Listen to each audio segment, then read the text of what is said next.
It's 5 o'clock, it's Tuesday, and it's cold. Yeah. So bundle up. In fact, it is dangerously cold outside right now. And so it's only going to get colder by the time the kids are waiting at the bus stop. By tomorrow morning, we're going to see a drop, drop, drop. You've been warned. Okay, here's your instruction. Do not go outside for longer than a few minutes if you need to tonight.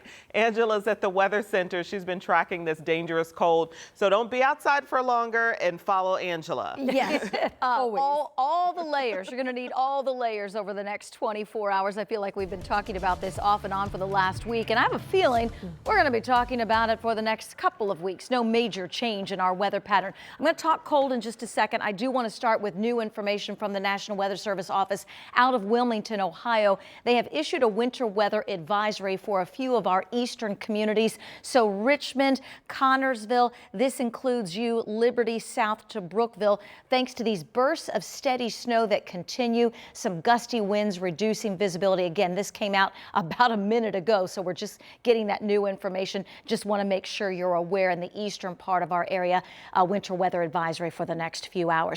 Now to the cold. When tonight through early tomorrow morning, temperatures that in a few places will near 10 below zero, wind chills that may near 15 below. Layer up, limit your time outside, and remember, when it gets this cold, there may be some school delays.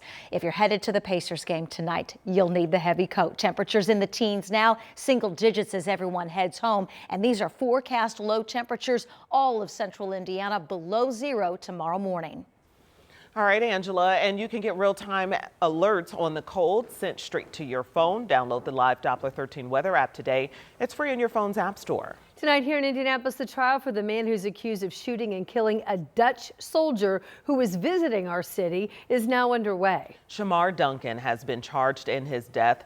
It happened in downtown Indianapolis in August of 22. Dutch Commander Simi Poetsema was killed near the Hampton Inn at Meridian and Maryland Streets. Two other Dutch soldiers were also shot, but they survived. Karen Campbell is live with more of what happened in today's testimony. Karen? Well, Felicia, today the jury heard testimony from a Dr. John Kavanaugh, a forensic pathologist with the Marion County Coroner's Office. He did the autopsy on Dutch Commando Simi Poetsema. He testified there was no alcohol and toxicology reports. He also testified there was no evidence that Poetsema was involved in a fistfight.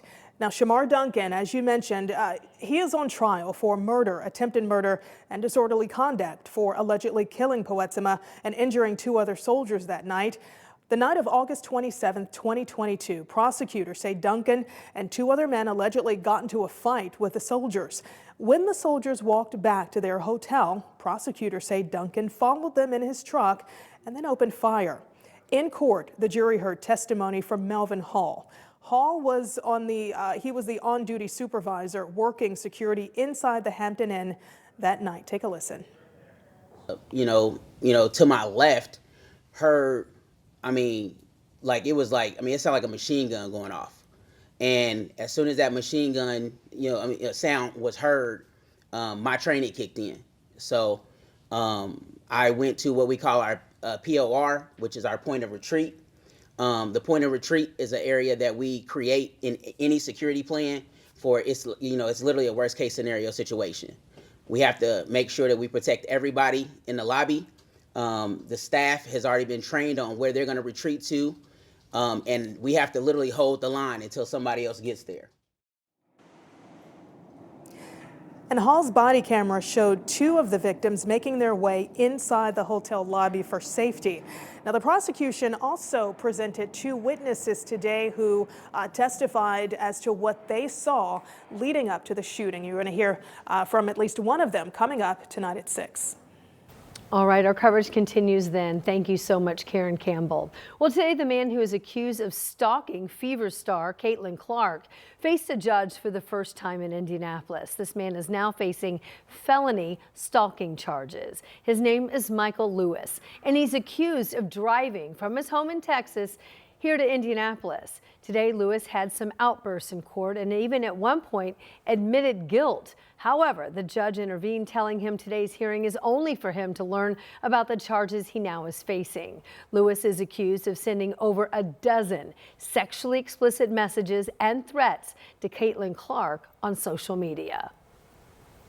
That actually caused Caitlin Clark to feel terrorized, frightened, intimidated, or threatened. The judge entered a preliminary not guilty plea for Lewis and appointed an attorney to represent him. He also now has a no contact order with Clark. He is ordered to stay 500 feet from Gainbridge Fieldhouse and Hinkle Fieldhouse as well. The next hearing in the case is scheduled for March 31st. Today, the Marion County Prosecutor's Office filed charges against a 20-year-old in a deadly shooting on the southwest side. Jason Powell is facing murder and attempted murder charges. He is accused of killing 23-year-old Shannon Campbell Jr.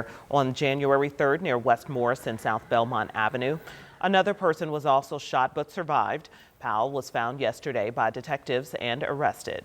IMPD is now looking for a man who is accused in 2 hit and runs that happened just minutes apart.